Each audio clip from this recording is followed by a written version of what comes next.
इसके बाद 2014 में जब ये सरकार बनी, पहले हमने टुकड़ों में काम किया, अब हम मल्टी डायमेंशनल काम करने लगे।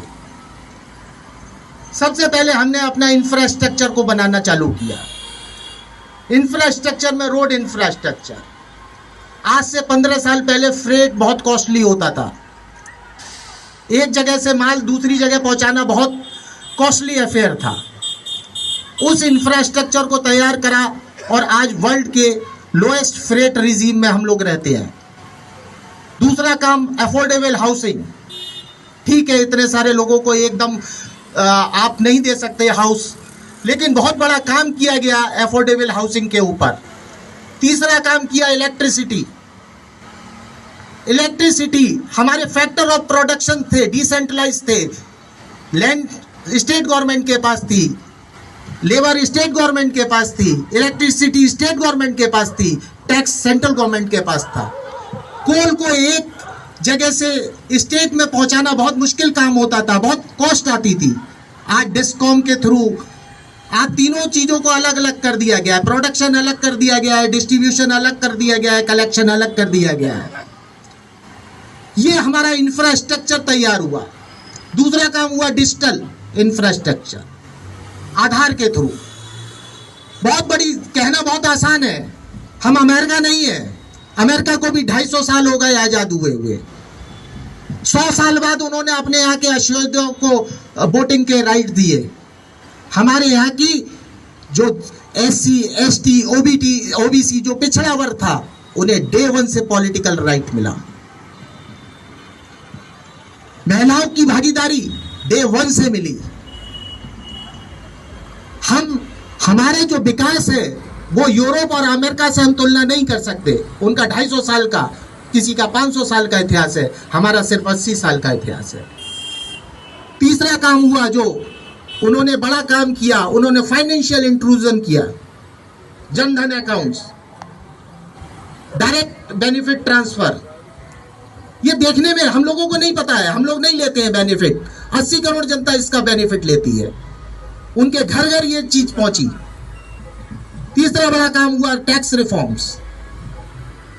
आप धिंगा साहब बैठे हुए हैं, इन्हें पता होगा फॉर्म 32 कैसे मिलते थे, फॉर्म C कैसे मिलते थे।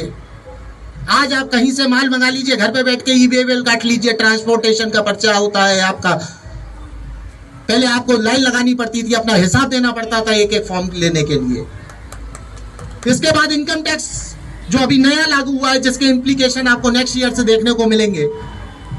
ये बहुत बड़ी उपलब्धि हुई, कोई देश नहीं कर सकता। अमेरिका कभी भी फेडरल रिजीम में ये चेंज नहीं कर सकता। उसमें इतनी पावर नहीं है कि वो 1% GST जैसा टैक्स लगा दे वहां पर। उसके बाद हमारे यहाँ हुआ health and sanitation, OFD, ODF। Infectious diseases 100, 150, 200 साल तक लोगों को मारा है, जाने मलेरिया ने, कॉलरा ने। इन्फेक्शियस डिसीजेस खत्म हो गई। आप देखिए, आप आज मेटाबॉलिज्म डिसीजेस है, लाइफ स्टाइल डिसीजेस है, लेकिन इन्फेक्शियस डिसीजेस खत्म हो गई। ये बहुत बड़े पैरामीटर पे चेंजेस किए गए।